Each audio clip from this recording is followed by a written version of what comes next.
When we ask how far should federal courts go in checking executive actions on immigration, and when should Congress step in to clarify the law, we are really pressing on one of the most fragile seams in American constitutional practice, the point where speed meets structure, where urgent presidential action meets slow legislative compromise, and where the courts are invited, sometimes begged, to become emergency lawmakers even though the Constitution never designed them for that job. Immigration is the perfect storm for this tension. It is cross-border, so it implicates national security and foreign affairs. It is profoundly human, so it implicates family unity, asylum, humanitarian protection, and the lives of long-term residents. It is economically charged, so it implicates labor markets, business needs, and local services. And it is politically explosive, so Congress often chooses lowest common denominator language just to get a bill through, leaving giant pockets of discretion to the executive branch.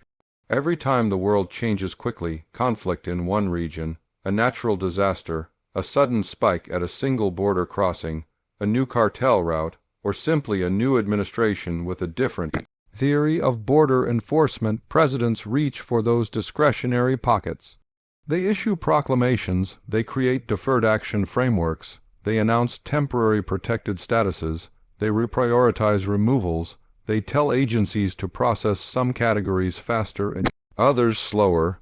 To people affected, these can feel like brand new immigration laws, but formally they are executive actions supposedly operating inside the four corners of existing statutes. That is where the courts get pulled in.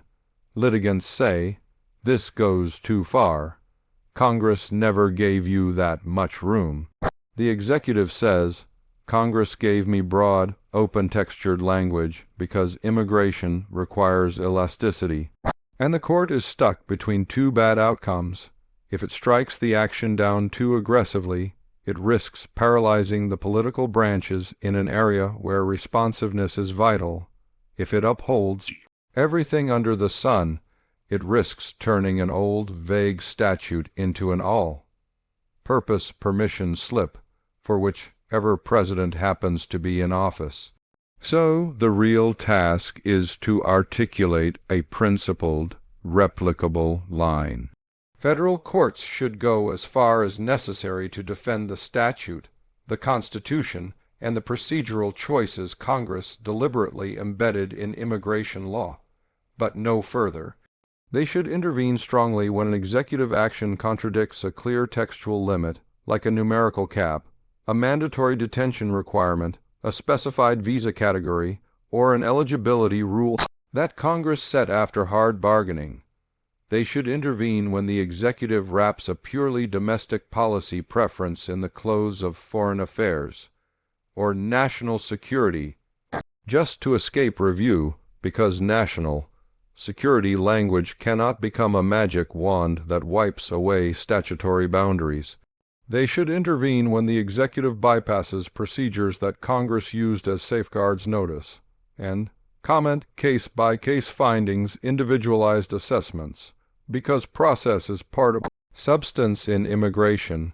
It is how Congress ensures fairness for people whose lives will be turned upside down.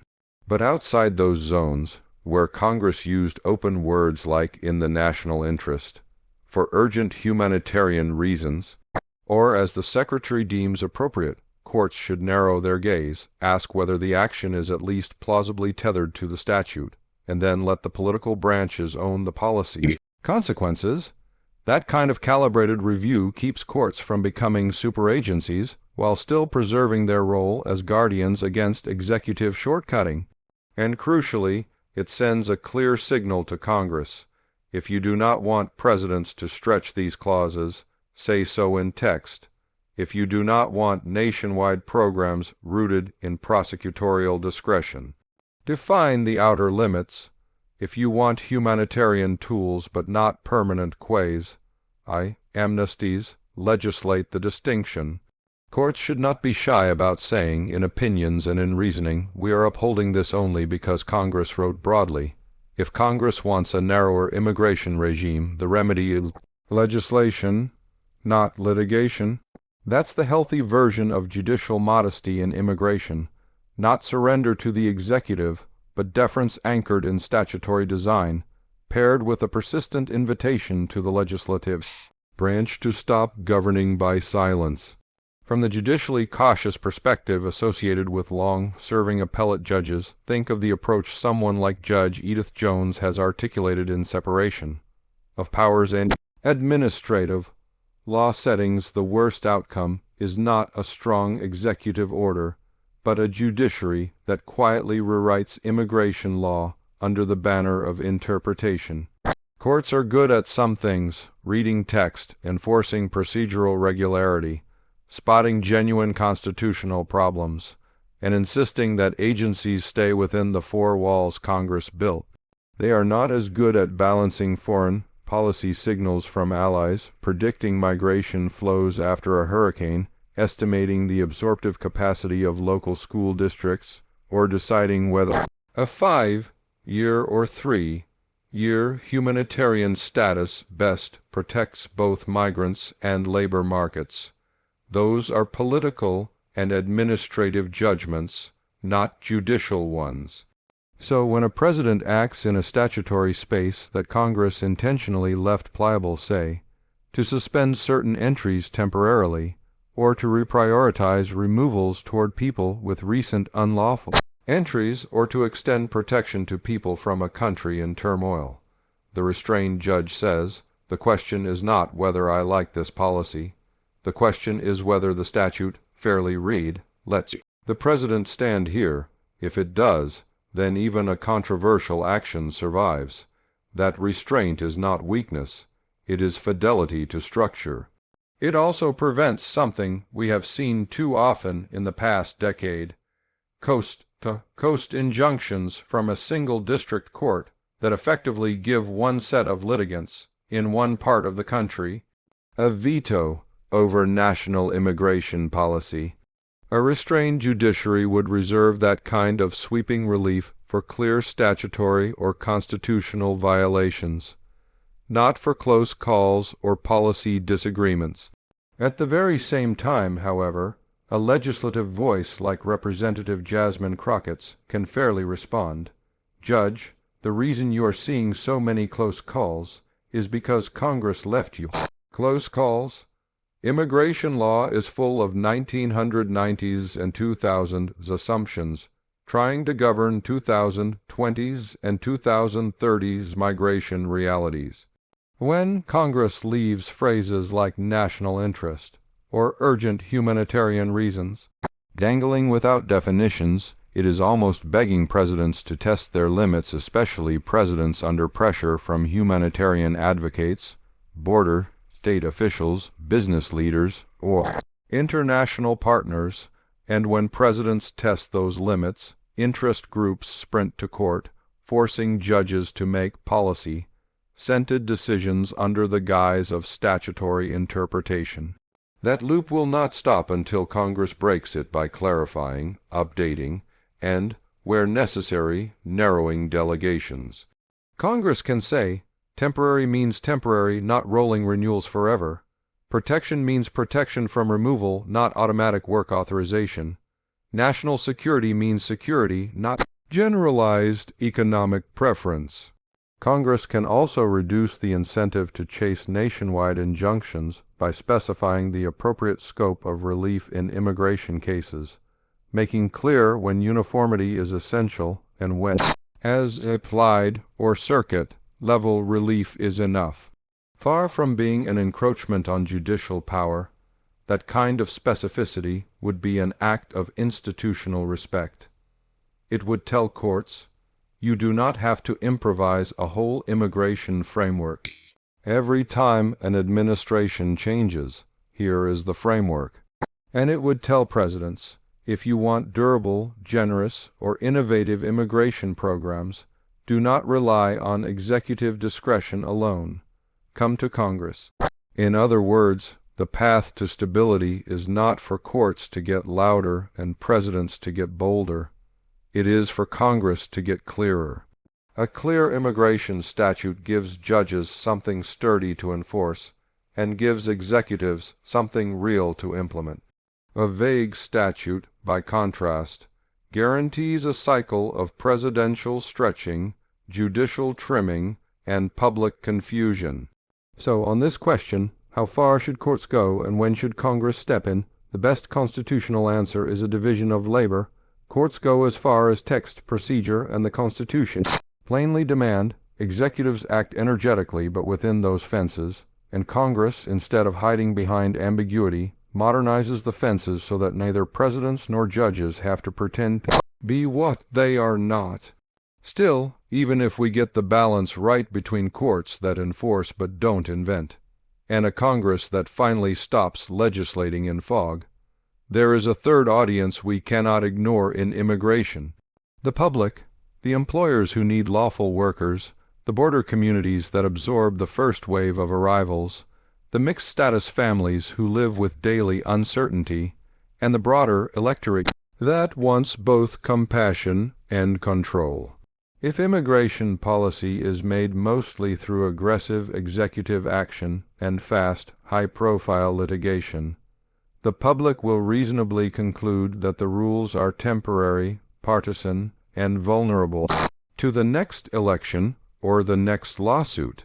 That perception alone damages the legitimacy of the system. People start timing their entries or applications based on which party holds the White House. Advocacy groups invest more in impact litigation than in coalition. Building on the Hill, states and cities begin crafting their own parallel responses because the federal baseline will not hold still. That is why Congress's role cannot be limited to policing presidential excess. It has to be affirmative, agenda-setting, and future-looking. Congress must take what courts are telling it. This statute is too broad to stop what the president did, or this statute is too silent to resolve this humanitarian claim, and treat those opinions as legislative homework, not as invitations to grandstand. Every major immigration flare-up of the last decade, whether over entry bans, DACA-like protections, asylum processing changes, or border emergency declarations, has carried the same subtext. If Congress had updated the underlying statute, the fight would have been narrower, faster, and more democratic. A conscientious legislator, like Jasmine Crockett, can say to the judiciary, "Thank you for holding the line we actually drew," while also saying to her colleagues, "Now let's redraw the line so judges do not have to keep improvising." On the other side, a judge in Edith Jones's restrained tradition can write opinions that do something very powerful without stepping outside Article Roman III. They can map the ambiguity, acknowledge humanitarian or security pressures the executive cited, and then expressly note that Congress is better positioned to calibrate those pressures going forward. That kind of opinion is not judicial activism. It is judicial candor. It tells the political branches, "We have done our part, the rest is up to you." And when those branches respond by, for example, defining when humanitarian parole can be offered en masse, or clarifying whether nationwide relief is ever appropriate in immigration, or tightening the definition of public charge, or specifying how much deference courts should give to security-based entry suspensions, they don't just settle one president's fight, they lower the temperature for the next president, the next lawsuit, and the next wave of migrants. In that world, courts would intervene less often but more decisively, because the violations would be clearer. Presidents would innovate less in the shadows and more in consultation with Congress, because the cost of exceeding a clarified statute would be obvious. And the public would see immigration not as a permanent tug-of-war between Texas-style multi-state coalitions and Washington, or between advocacy groups and DHS, but as a governed, predictable field in which all three branches routinely play their assigned roles, That is the true payoff of the question we began with. Asking how far should federal courts go is valuable not because it flatters judicial power, but because it reminds us there is such a thing as too far, even for courts motivated by fairness.